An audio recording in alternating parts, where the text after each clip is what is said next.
Hi guys, and welcome to episode number 9 of Men's Grooming Weekly.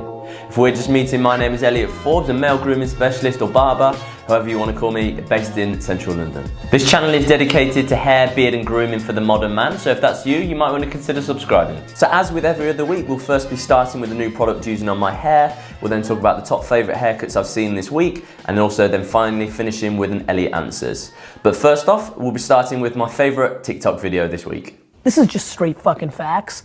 99.9% of people that you judge or have opinions on, you have no idea what the fuck is actually happening in their lives. Let's just start there. The fact is, you probably only know what 4 or 5 people actually have going on. And even then, you don't know as much about your sister and your parents as you think. So who the fuck are you? Okay, so the product we are going to be using this week is the Bumble Bumble Sumoclay. Now, I actually got an absolute steal on this. I was at the Greenwich outlet mall a couple of weeks ago, and I believe this product is around like 18, 19 quid. I think I've looked at it in Liberty before and seen it for that price. But for some reason in this sort of discount beauty shop, it was in there for like £7. So I got an absolute bargain with this. So I'm looking forward to having a little go with it and see if it is worth the money. And the way that Bumble Bumble describe it is this matte, lightweight clay gives hair texture and workable hold for bulked up, broken in looks. The benefits are texture and hold. And who's it for? Density, fine to medium. Texture, straight to wavy. Type, healthy and or dry. Okay, well I have quite thick hair, so it'll be interesting then to see whether it works. It says, according to this, it's saying the density, it shouldn't quite work on my hair, so we'll see how that works. And for some reason on their page, it doesn't actually tell you the ingredients of it, and there's no ingredients on the actual tub as well, so let's have a little look. Okay, so the main ingredient is water, and then it is canola oil. So actually, this should work quite nicely on my hair. Generally, water-based products tend to work a lot better than anything that is more of an oil-based product or anything that is more like a clay feeling. So actually, hopefully this will work quite nicely. So let's get it styled up. Okay, so first impressions with the product, actually, the tub, it's actually really quite small. It's only 45 millilitres. So actually the price for the size, it is quite an expensive product, really. The tub is plastic, but it's fairly quite nice to look at. It's just quite small, sits on the shelf quite nicely, I would say. When you open it and when you stick your finger in, the product is actually very soft. And when you're working it through your hands, it's got much more of what I would feel to be a paste product rather than, say, a clay product. I always feel like a clay product, when you work that through, it's really sticky and an oily feel. Whereas this actually has a lot more of a paste feel to it. And actually, when you're working it through the hair, it spreads through there very easily, but then it gets that drier, sort of, it's almost so it's drying into the hair quite quickly, and it sort of gets that much more of a paste feel, is what I would say. So yeah, it's, as you can see now, actually what we've got through the top, it is really quite a dry texture. I'd say it's much more of a natural look to it, actually. You can see in through the front that it is very dry. It's much more dry than what I was expecting, actually. Even when I was working through the hands, I was expecting a little bit more shine, or a little bit more, not gloss, but it's just something more as though it looked like it had product in. You can see behind it almost looks like there's some product in, but I would feel that's going to really deteriorate through the day. I think this is actually going to really change through the day as well. I'd say it's probably not going to feel as though it lasts that long, actually.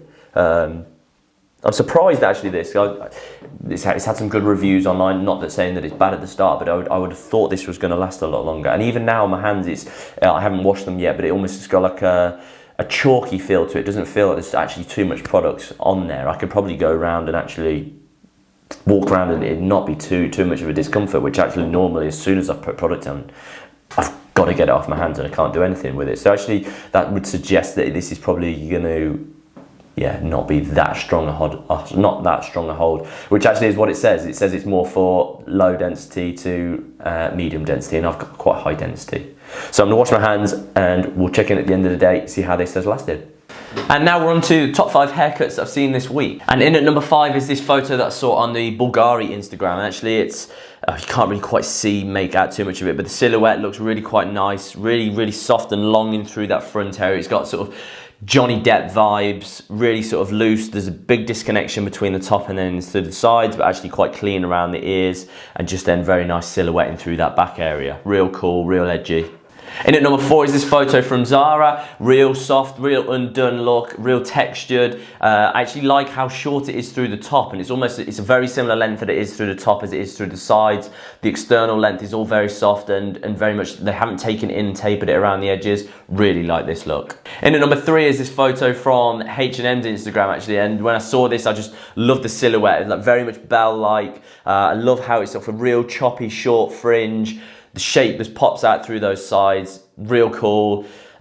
Something that's obviously not going to be mainstream, that everyone's going to wear, that's something that if you have got a look for it, would look great on you. And in at number 2 is obviously, well, it's obviously been put back a few months now, but actually James Bond, Daniel Craig's haircut, real soft, as always, just it's very similar to what he's had for as long as I can remember, but just nice short through the sides, real elegant, just a nicely executed haircut. Now in at number 1 is this guy who just seems to never age, always looks amazing, and it's this real sort of golden caramelly look, which actually you don't really see too much on a lot of guys, and especially with skin tone that he's got, I think this works amazingly well. I am very tempted into sort of dyeing my hair a little bit more at the moment, and something like this colour I think works brilliantly on him. Obviously it's not going to work on every skin tone, but the photo and the whole image of this, I think it looks brilliant with like the skin head, that on top, amazing. And now on to the Elliot Answers show, and today's question is, the barber lined up my beard, is it too high? I think so. And when we look at this is like a very sort of chiseled, drawn on look. And not that there's anything wrong with that, but I think this is a little bit too harsh as well. When you look at the line around the arch through the hair as well, we can see that it's actually been eaten into the hairline quite a bit. So actually if you were to, after a couple of days, once that's sort of grown a little bit, you're going to feel as though there's very much a difference between sort of like the hair and then like the stubble, and it's just gonna not grow out very nicely. You're gonna feel like you're gonna have to stay on top of that and shave that all of the time through that edge, which is, I think there's no problem with sharpening up lines, but actually when you're going and eating way into that hairline, I think it then just makes, it looks great at that time because you've got that sharp line, but actually then for the longevity of it, it's really not that great of a look, to be honest. But in terms of the actual beard line, I would say yes, this beard line is too high. That's actually very much on the jaw line. And really you want to be dropping it so it's actually below it, because actually when we look, we can obviously see from this side profile, there's actually a big gap between the bottom of the beard, the bottom of sort of like the neck area as to where the beard line should be, and then the line of where the beard is. Now all of that gap there is actually, it's not great. All of a sudden it just looks like you've got a chin strap, and really you want it to be a beard and to actually accentuate and make that jawline look as strong as possible. And when it's on the jawline, if you frown or if you do anything, all of a sudden that line becomes very distorted and doesn't look great. It just sort of looks, it's a very definite look.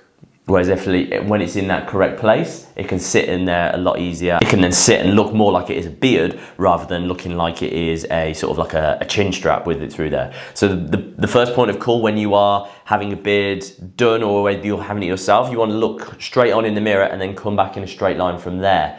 Now actually that's when where you can start from it. If it then starts too high, that's then when it ends up going too high on the sides on your chin as well. So if it starts through there, you know that actually it sort of sits underneath the jawline. That's then when you can build up that nice sort of fullness of a beard.